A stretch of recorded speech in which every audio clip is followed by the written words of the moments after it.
कहाँ तक हो गया था?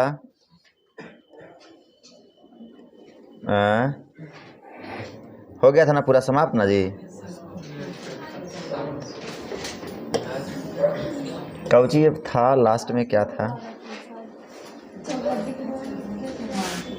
नहीं पूछे थे।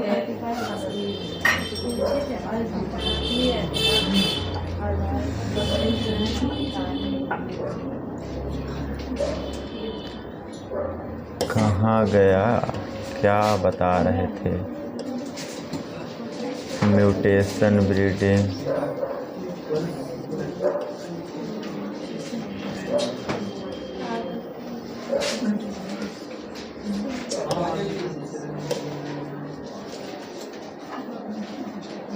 चलो यहाँ तक बता दिए थे। कल वायरस से होने वाला प्लांट में बीमारी बताए थे ना, यह टोबैको मोजाइक और टर्निक मोजाइक, यहाँ तक हम चर्चा कर दिए थे। क्लियर? चलिए अब देखिएगा, यहाँ से अगला हेडिंग हमारा है methods of breeding for disease resistance. इसका मतलब होता है रोग प्रतिरोधकता के लिए प्रजनन की विधियां। मतलब रोग प्रतिरोधक के लिए पादपों में प्रजनन की क्या क्या विधियां हैं उसके बारे में हम लोग जानेंगे। तो देखिएगा, रोग प्रतिरोधकता पादपों में उत्पादन करने के दो तरीके हैं। अगर आप चाहते हैं कि मेरा पौधा जो है, रोग प्रतिरोधक का मतलब होता है रोगों से लड़ने वाले पौधों का निर्माण, रोगों से लड़ने वाले पौधों का निर्माण करना।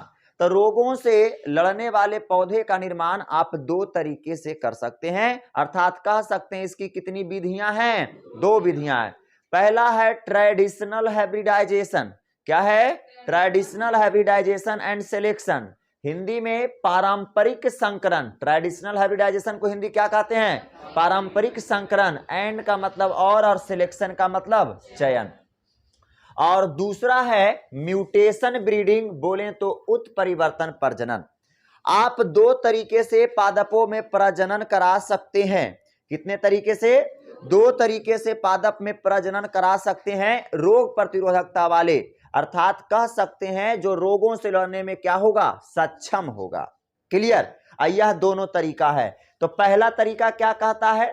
ट्रेडिशनल हाइब्रिडाइजेशन एंड सिलेक्शन क्या कहता है? इसमें हम क्या करते हैं? ट्रेडिशनल का मतलब होता है पारंपरिक तरीके से, अर्थात कह सकते हैं पहले आप दो अच्छे अच्छे पादप के क्या लोगे? जनन द्रव। मतलब हमको पता चलेगा कि जैसे कोई पौधा है उसमें कोई रोग बलाय नहीं लगता है, तो हम उसका जनन द्रव लेंगे जिससे कि उस पौधे का विकास होता है, उसे जनन द्रव कहते हैं। हम उस दोनों पौधे का क्या लेंगे? जनन द्रव लेंगे, और दोनों के बीच में क्या कराएंगे? संकरण कराएंगे। और उससे अगर कोई पौधा उत्पन्न होता है तो वह पौधा क्या कहलाता है? Traditional hybridization. देखिएगा जैसे कि यह लिखा हुआ है, रोग प्रतिरोधकता वाले पादपों की जनन द्रव की पहचान करेंगे कि कौन सा पौधा का जनन द्रव कौन अच्छा है, पहचान करेंगे। उसके बाद संकरण कराएंगे, फिर संकर पादपों की चयन करेंगे कि संकर पादपों में कौन ऐसा पादप है। अब संकर से ढेर सारा पादप बनेगा, तो उसमें से देखेंगे कि कौन पादप बढ़िया है, कौन पौधा बढ़िया है, उस पौधे का चयन करेंगे और उसके बाद हम उसके रोपेंगे, बोएंगे। तो आपको दिखेगा क्या कि जो पिछले के मुताबिक आज का पौधा जो होगा वह आपका काफी रोग प्रतिरोधक क्षमता उसमें क्या रहेगा? प्रेजेंट रहेगा, उपस्थित रहेगा। क्लियर? अब चलिए दूसरा विधि देखते हैं।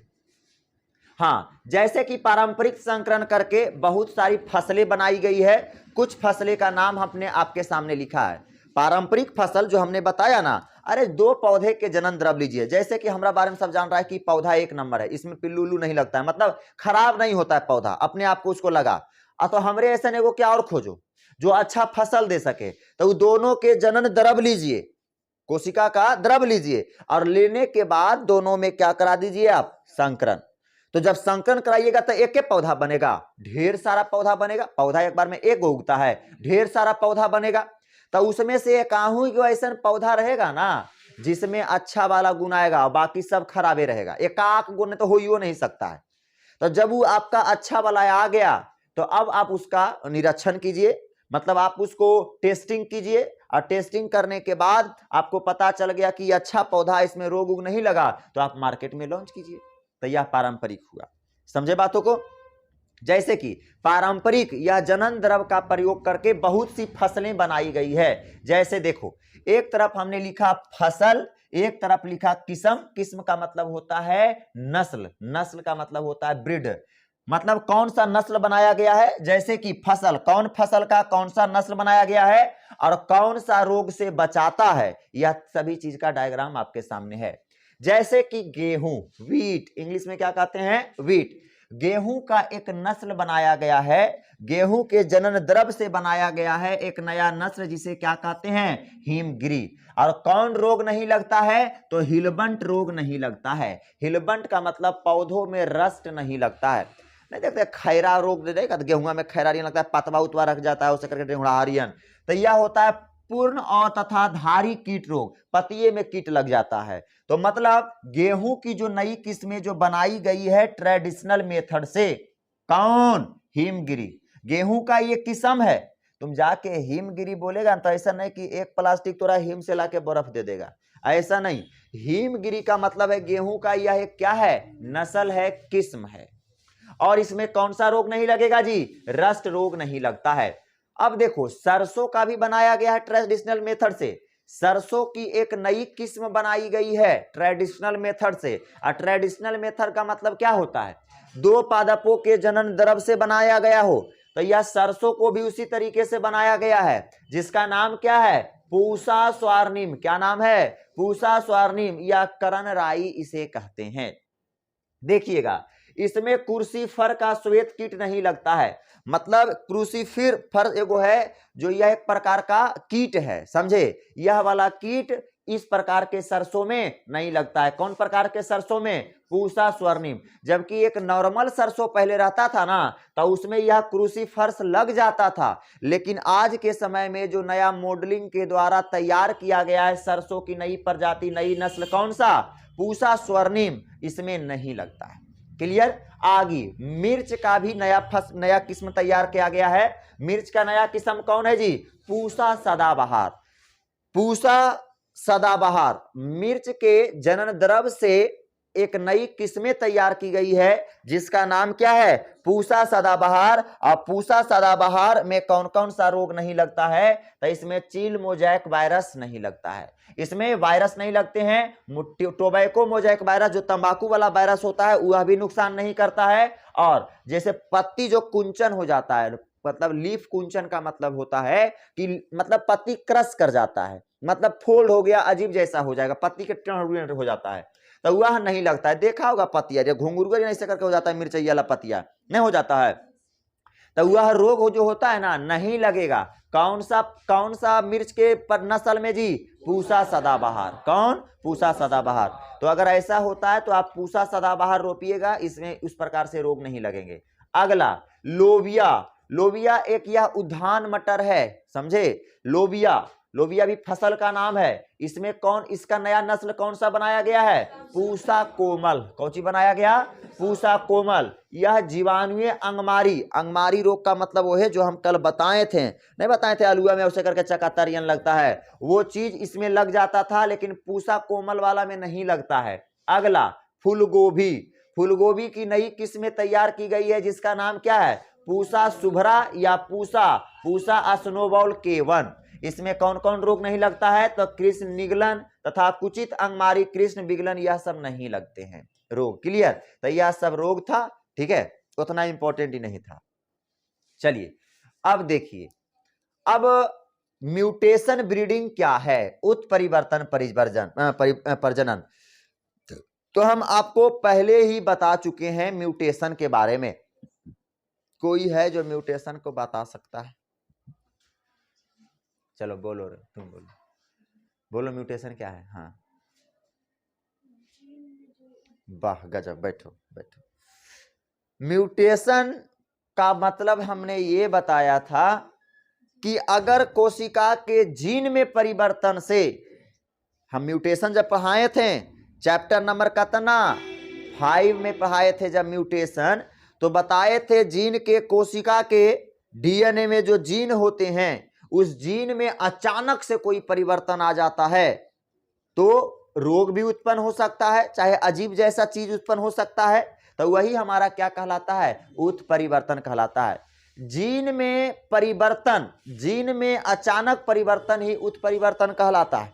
अर्थात जब जब जीन में परिवर्तन होता है, जब जब आप में क्या आती है, चेंजेज आती है। तो आप यही दिमाग लगा सकते हो प्लांट में जब जीन में चेंजेज आता है तो कुछ परिवर्तन आता है, तो हम पादप के कोशिका के जीन में भी अगर चेंज करेंगे तो उसमें भी परिवर्तन आएगा।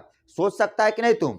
तो अर्थात म्यूटेशन ब्रीडिंग में ज्यादा कुछ नहीं, वो चीज होगा कि इसकी एक कोशिका लेंगे, द्रव लेंगे और इसके डीएनए के जो जीन में है उसमें कुछ परिवर्तन करेंगे। क्या करेंगे, परिवर्तन करेंगे।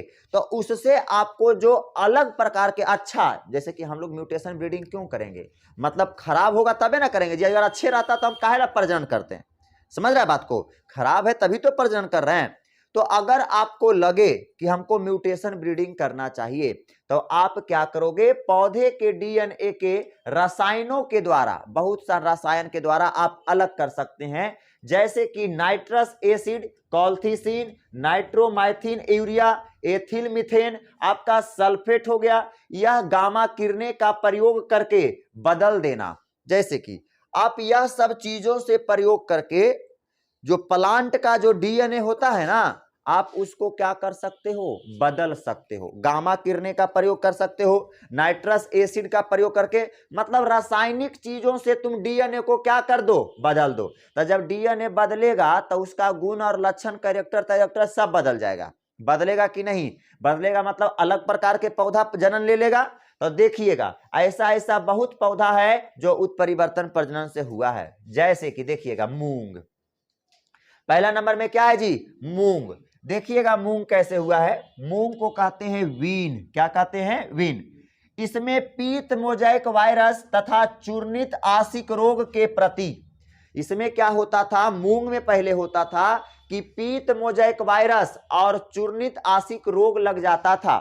लेकिन मूंग के डीएनए में रासायनिक परिवर्तन के द्वारा या गामा किरणें के द्वारा इसके डीएनए में क्या कर दिया गया, चेंजेज कर दिया गया, जिससे कि रोग प्रतिरोधक क्षमता विकसित हुआ।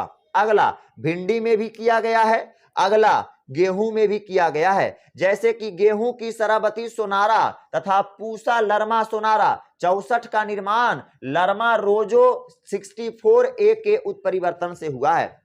लरमा रोजो 64A यह गेहूं की एक नस्ल है। लरमा एक क्या है, गेहूं की नस्ल है।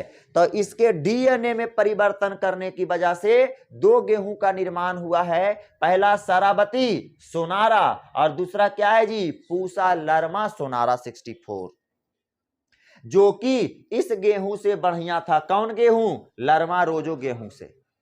सब यह सब लैक्चरिएट है, ठीक है। चलिए अब देखिए, अब हम ये भी बताते हैं अन्य विधियां द्वारा भी पादपों में प्रजनन कराया जा सकता है। या तो दो विधि जान गया, ट्रेडिशनल मेथड और क्या जाना जी, म्यूटेशन मेथड। और दोनों मेथड समझ में आ रहा है ना। हमारा सबसे पहले ट्रेडिशनल मेथड में कैसे प्रजनन कराया जाता है, जन्म द्रव को लेकर। उसके बाद म्यूटेशन में क्या किया जाता है, डीएनए में परिवर्तन करने की वजह से। और इसके अलावा भी आप पादपों में प्रजनन अलग तरीके से कर सकते हैं। क्या है, तो पहला है सोमैटिसनल वेरिएंट और दूसरा है आनुवांशिक अभियांत्रिकी। तो यह दोनों के दोनों से आप कर सकते हैं प्रजनन पादपों में, लेकिन यह सब इंपॉर्टेंट नहीं है और आपका किताब भी नहीं दिया है, ठीक है। हम विकिपीडिया से इसको दे दिए थे। अगला बात देखिएगा, यहां ध्यान दीजिए। अगला है plant breeding for developing resistance insect and pests. इसका मतलब होता है पीड़कों, बोले तो हमारा नासी कीट के प्रति प्रतिरोधकता के विकास के लिए पादप में किया गया प्रजनन। अब समझिएगा, आपको सब एक्वेरियन लगेगा, बढ़िया से खाली देखिएगा तब डिफरेंट दिखेगा। अब जो पौधा है हम काहे प्रजनन करेंगे, इस बात को ध्यान दीजिएगा। पीड़क, पीड़क का मतलब जानते हो, जो रोग उत्पन्न करता है उसे क्या कहते हैं, पीड़क कहते हैं। पीड़क या उसे क्या कहते हैं, नासी कीट कहते हैं। तो पीड़क या नासी कीट के प्रति प्रतिरोधकता, मतलब कोई पौधा में पीड़कनाशी या कीट लग गया है तो उसके लिए भी हम लोग पादपों में क्या करते हैं, उसके विकास के लिए पादप में प्रजनन। तो छोटी सी एक बात है जो समझिएगा, पहले सुनिएगा। आज के समय में एक बहुत कीटों से बचने के लिए पादपों में प्रजनन बहुत जरूरी हो गया है आज के समय में, क्योंकि सारे फसलों को कीट क्या कर देते हैं, बर्बाद कर देते हैं। ऐसा माना जाता है कि हम लोगों के फसल, बहुत से बहुत ज्यादा फसल कीटों के द्वारा हमेशा क्या होते रहते हैं, नुकसान होते रहते हैं। देखो जैसे कि समझिएगा, कीटों या पीड़कों, समझ रहा है ना, कीट या पीड़कों क्या किसको हम कह रहे हैं, जो बीमारी पैदा कर सकता है। पीड़कों के कारण फसल और फसल के उत्पाद में बड़े स्तर पर क्या होती है, हानि होती है। बिल्कुल बात सही है। हम लोग अगर 1 बीघा में धान लगाएं, कीट उट लग गया तो सारे सफा चट कर देता है, तो हानि होती है। तथा इस पीड़क के नियंत्रण करने के लिए हम क्या करते हैं, रसायन का प्रयोग करते हैं। जैसे कि अब हमारे गेहूं में कीड़ा लगल है तो ओरा तो देखेंगे नहीं है ना जी, हम लोग दवाई लाएंगे और उस पर भुइयां ऐसे करके चला देंगे, अरे चलाएंगे कि नहीं। तो जब हम उसे चलाते हैं तो वातावरण खराब होता है। अरे वातावरण, तब हमारा पर्यावरण और स्वास्थ्य पर भी क्या करता है, प्रभाव पड़ता है। जब आप दवाई दे रहे हो तो वह आपका खाना भी खराब हो रहा है, स्वास्थ्य भी दिक्कत हो रहा है, और नाक में ऐसे कर जा रहा है, गमक रहा है, और फिर भी ऐसे करके दे रहा है, मतलब स्वास्थ्य भी आपको दिक्कत में डाल रहा है और पर्यावरण को दूषित कर रहा है। समझे बात को। हाँ, अतः पीड़क व कीट के लिए प्रतिरोधी किस्म के पादप का प्रजनन करना आज के समय में क्या है, जरूरी है। वही बात बोले, आज के समय में जरूरी हो गया है, क्योंकि हमारे पेड़ पौधे में पीड़कनाशी लग जाते हैं और उसे हम मारने के लिए बहुत प्रकार की कीटनाशक दवाइयां का इस्तेमाल करते हैं, और वह कीटनाशक दवाइयां वातावरण और हमारे स्वास्थ्य दोनों को क्या करता है, दोनों पर प्रभाव डालता है। और इसके वजह से हम लोग क्या करते हैं, पादपों में प्रजनन आज के समय में कीड़े मकोड़े से बचने के लिए आज के समय में प्रजनन कराना क्या हो गया, जरूरी हो गया। क्लियर। क्या हुआ है रे तुमको रे, माथा दर्द दे रहा है तुमको। चलिए देखिएगा, अब यहां देखिए, कुछ पौधे ऐसे होते हैं जिनमें कीटों या पीड़क के प्रति प्रतिरोधकता होती है। मतलब कुछ तो ऐसे पौधे हैं ना भाई साहब कि जिसमें कीटनाशक सटवे नहीं करेगा, मतलब समझ रहा है, उस पर जाएगा ही नहीं। मतलब यही कहने का मतलब हो गया, कुछ पौधे ऐसे होते हैं जिनमें कीटों व पीड़कों के प्रति प्रतिरोधकता होती है। कुछ पौधा ऐसा होता है, जो वह पौधा ऐसा होता ही है ना, उसका बनावट ही ऐसा होता है कि उसमें हमारा कीट, बोले तो कीटों और पीड़कों से क्या होता है, प्रतिरोधी होता है। जैसे कि हम पहले एगो बता देते हैं आपको, जैसे कि तुम कुछ प्लांट ऐसे देखा होगा, अरे ई प्लांट जो घरवा में लगाते हैं, लंबेरियन सापारियन ऐसे करके निकलता है नहीं, अरे और पर ढेर मानी भद्रोमारियन रहता है, गड़ता है, लगता है ना, रोम चाउमीन रहता है। अरे पूजा भी होता है रे, सम्मी नहीं, अरे वो पूरा यहाँ एकदम पूरा रहता है ना, रुइबेरियन रहता है, जो काटारियन रहेगा पूरा, तो सब कोई नहीं जानता है। अरे लंबेरियन, बलूरियारियन रहता है, लंबे रहता है, तुम समझ रहा है ना, और पूरा उसका देहिया काटा रहता है ना जी, लंबा रहता है। कौन चीज नाम जानता है उसका, देखिए ना, तब देखो उसके शरीर पर उस प्रकार से होते हैं, समझिएगा। तो उसमें अब कीट उसको भी खराब करने के लिए जाता है, लेकिन उसके देह पर पूरा कांटा लगल रहता है, अब वहां पर सटेगा तो उसको गड़ेगा, तो इसलिए वहां पर वह जाता ही नहीं है। तो बताओ, कोई पादप ऐसा हुआ कि नहीं जो खुद ब खुद अपने आप में रोग प्रतिरोधक क्षमता को विकास करता है, हुआ कि नहीं। हमरे देहिया पर कांटा रहते हैं तो बगल में कोई सटवे नहीं करता, कुछ करवे नहीं करता, समझ रहा है बात को। जैसे कि कांटे से लोग से हमेशा दूर रहा करते हैं, समझे। इधर देखिए अगली बातें, आकारकीय विशिष्टता। देखिएगा बहुत सारे ऐसे पौधे हैं जिसको हमने मतलब बांट दिए हैं आपके लिए, जैसे कि पहला है आकारकीय विशिष्टता, बोले तो मोर्फोलॉजिकल फीचर्स। देखिएगा, पहला, कोई कोई पत्तियां ऐसी होती है जिसकी पत्तियां क्या होती है, रोमिल होती है। पत्तियों पर रोम की उपस्थिति, जैसे कि कोई कोई पत्ती ऐसे हुआ ना जिसका पत्ती पर रोम रहेगा, काटारियन रोम रहता है, तो जब काटारियन रोम रहेगा तो उस पर कीट जाएगा ही नहीं, उस पर कीट मतलब कीट की पत्ती के मुख उत्तक तक पहुंच ही नहीं पाता है। अब जैसे कि हमारा ये शरीर है, ये मेरा इतना बड़ा रोम है, इतना इतना पूरा बड़ा रोम है, शरीर है। अब यहाँ पर कीट आएगा तो वो ऐसे करके गवाएगा, खराब करे चाहेगा, तो हमारा ये स्किन को छू ही नहीं पाएगा, तो हमारे स्किन को खराब कर सकता है, नहीं कर सकता है। तो कोई पादप ऐसे होते ही है ना जिसमें रोग प्रतिरोधी अपने आप जनरेट पहले से रहता है उनके शरीर के द्वारा। तो पहला होता है विशिष्ट, हमने क्या बोला, आकारकीय विशिष्ट।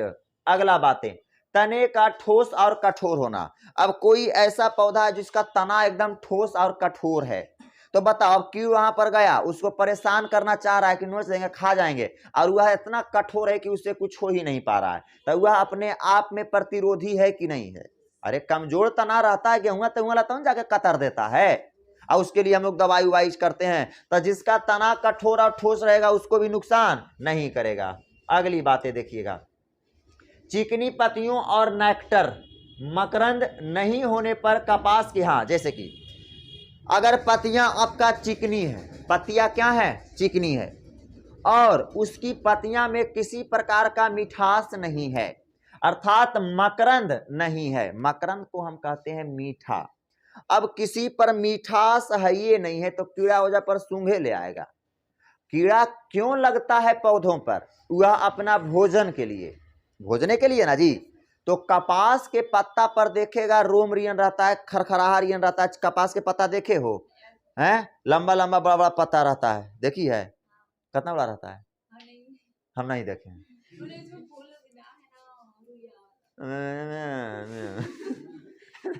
तो देखो, हाँ, तो हम क्या बोल रहे हैं कि हमारा चिकनी पत्ता रहा, ठीक है, चिकनी पत्तियों और नेक्टर, नेक्टर का मतलब होता है मकरंद नहीं होने पर, अब पत्ती भी चिकना नहीं है तो कपास के पत्ता ऐसे छुएगा तो खरखर करेगा, करता है कि नहीं, ये देखे थे करके, तो छुए करिए, अब छुए उसको, अगर खरखर कर रहा है, अगर खरखर कर रहा है और खरखर के सहे के लिए बेचारा गया कि चलो भाई खरखर कर रहा है कोई बात नहीं, चलो फिर भी हम वहां पर जाके खाना है, क्योंकि भूखा पेट है, खरखर करे चाहे मरता क्या नहीं करता, वहां पर बैठ के खाने के लिए गया तो पता चला कि उसमें मिठास भी कुछ हो नहीं है, मीठा भी कुछ नहीं लग रहा है, तो काहेला वहां पर जाएगा, समझ रहा है बात को।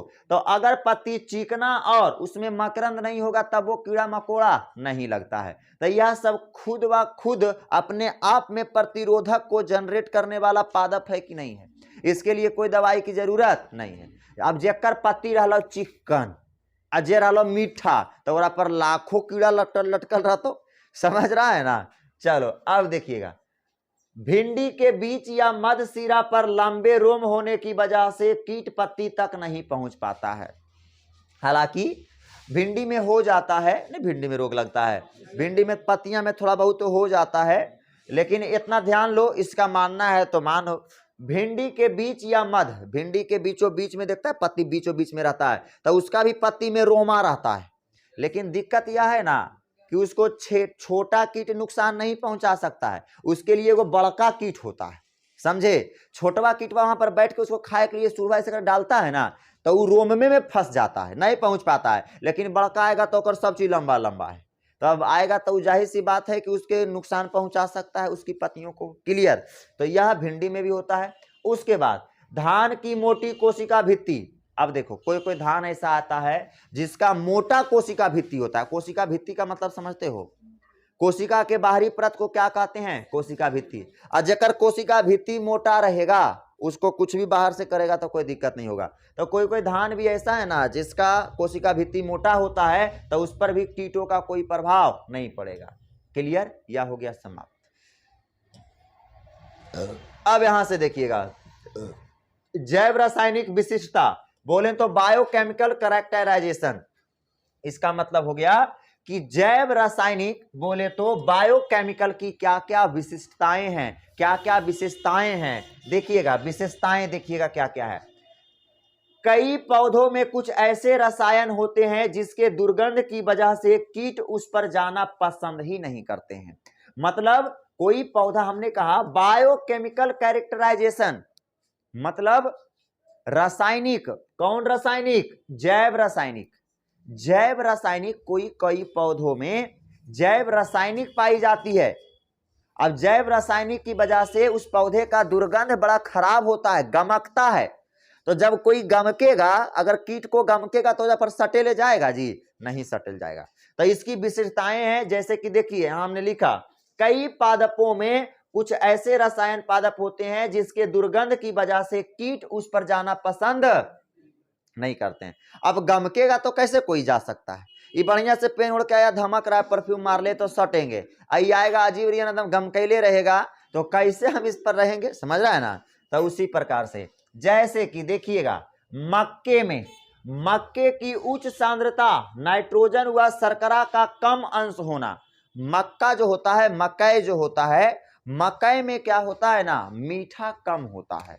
मकई जो होता है सांद्रता नाइट्रोजन युक्त होने की वजह से मिठास उसमें क्या होता है, कम होता है, जिसकी वजह से कीट इस पर नहीं जाते हैं, जिसकी वजह से इस पर कीट नहीं जाता है। मक्का कीट से जल्दी खराब नहीं होता है, यह आपका वातावरण से खराब होता है ज्यादातर। पता चलो कि हम मकई रोपलिए पानी पड़ गया, तो यह सबसे दिक्कत होता है, क्योंकि हम जानते हैं कि मक्का जो हमारे होते हैं, मक्का नाइट्रोजन युक्त होने की वजह से उसमें हमारा शर्करा की मात्रा बहुत कम होती है, मिठास बहुत कम होती है। अब जब मिठास बहुत कम होगी, मिठास जब बहुत कम होगी तो जाहिर सी बात है उस पर कोई हमारा कीट पतंग नहीं जाएगा। तू कौन दुनिया में है रे, हैं? तू की कर रहा था? अरे एहो कम से कम पर्दावो जरी चुक देखी कि पर्दावा लगल है कि खुलल, ऐसे वीडियो ऐसे करके लगल है, ऐसे करके एक शब्द नहीं बोल रहा है। अब कहिए ना कौची देखवा देखो होने से हो रहा है, आप पूरा देखिए कि गजब गजब लड़का है, एकदम भावनाओं को एकदम समझ रहा है। बड़ी देरी से उसको देख रहे हैं, लग रहा है कि इग्नोर कर रहे हैं, इग्नोर कर रहे हैं, इग्नोर कर रहे हैं। एकदम फीलिंग्स इधर से जनरेट कर रहा है, इधर से कर रहा है, ऐसा कर रहा है। हमारा नहीं रहा गया तो अंतिम में बोले कि अरे रुक जो रे, से हमारा नहीं बर्दाश्त हो रहा। गजब हो तुम भी की। अब कटा गजब लड़का। 12th के एग्जाम दे वाला है अगला महीना, और अभी फोटो ऐसे करके ऐसे मुस्काने दे रहे दोनों देने से। बड़ा लड़का ही। पर्दा वो देख नहीं आई, उसकी पर्दा हटल है। आज ये सब ना लूर लक्षण रहता था, घरों के पर्दा हटल रह जीता हो, फिर कितना दिक्कत हो जीतो, अगल बगल अड़ोसी पड़ोसी घुस जीतो तो। चलो इधर देखो, अब दूसरा नंबर में कद्दू के अंदर एक केमिकल पाया जाता है जिसे कुक्कुरबिटासिन कहते हैं। क्या कहते हैं? कुक्कुरबिटासिन। देखना ना, वो बड़ी कड़वाहट रियन लगता है कुक्कुरबिटासिन। कद्दू ऐसी, जब कद्दू तुम काटेगा ना तो उससे लस लस लियन पानी रियन गिरता है, और उसमें वह होता है, वह एक केमिकल होता है, कुक्कुरबिटासिन नामक रसायन होती है जो कड़वा होता है। अब कड़वा होगा तो कड़वा आदमी केकरो सोहा है, नहीं सुहाता है, तो उस पर कीट क्या होते हैं? नहीं जाते हैं। कीटों के आने से क्या करता है? रोकता है। इसलिए कुछ होवो चाहे नहीं होवो, कद्दू मतलब सब कुछ रोपना, खीरा रोपना, ककड़ी रोपना, सब कुछ रोपा, तुम कद्दू भी रोका, तब पूरा खेत में कद्दू पसरल रहता, खीरा ककड़ी सब सफा चट रहता। ऐसा देखा है कि नहीं? क्योंकि इसके अंदर खास प्रकार के केमिकल होती है, बिटरसिन नामक केमिकल, और यह केमिकल में बहुत खराब का दुर्गंध होता है और कड़वापन भी होता है, और कड़वापन की वजह से कीट यहाँ तक जाने से क्या करता है? डरता है या गमकता है। तो कौन जाएगा? खराबे लगता है तो क्या जाएगा वहां पर, टाइम क्या बर्बादी करेगा, उतना देरी में दूसरा चीज चूस लेगा। अगला बात ध्यान दीजिएगा, अगला यहां ध्यान दीजिए, संकरण व चयन से विकसित की गई कीट प्रतिरोधी किस्में। अब संकरण करने से बहुत से पौधे का विकास किया गया है। कौन कौन से पौधे का विकास किया गया है आप यहां देखिएगा। फसल हमने एक तरफ लिखा, एक तरफ किस्म लिखा और एक तरफ कीट पीड़क लिखा। इसको तुम बढ़िया से पढ़ लेना, किसको हमको बताना जरूरी है, हैं? यह सब इंपॉर्टेंट नहीं है, ठीक है, यह इंपॉर्टेंट नहीं है, लेकिन थोड़ा सा देखिए लो, चलो देख लो। चैप्टर में ना खाली यह लेक्चर ही है, ये सब खाली समझने वाला बात है थोड़ा सा। संकरण व चयन से विकसित की गई, मतलब संकरण जो चुन के आप संकरण करवाए हैं उससे नया पौधा ऐसा विकसित किया गया है जिसमें कीट प्रतिरोधी किस्में हैं, जो कीटों से लड़ने के क्या हैं, सक्षम हैं। जैसे देखिएगा, फसल का नाम एक तरफ हमने लिखा ब्रैसिका, क्या लिखा, ब्रैसिका, यह फसल का नाम है। ब्रैसिका का हमने संकरण करके एक नया नस्ल पैदा किया जिसका नाम क्या है, पूसा गौरव। यह कीट पीड़क, मतलब कह सकते हैं कीट पीड़क का मतलब कीट प्रतिरोधी, मतलब कौन से कीट के लिए प्रतिरोधी हैं, तो एफिड। कौन कीट के लिए, एफिड। अगला बातें, फ्लैट बीन की नई किस्में हमारी होती है पूसा सेम 2 या पूसा सेम 3। यह जैसिड, एफिड तथा फल भेदक होते हैं।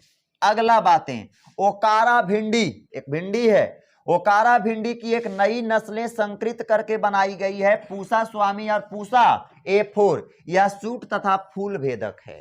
क्लियर, हाँ फल भेदक है।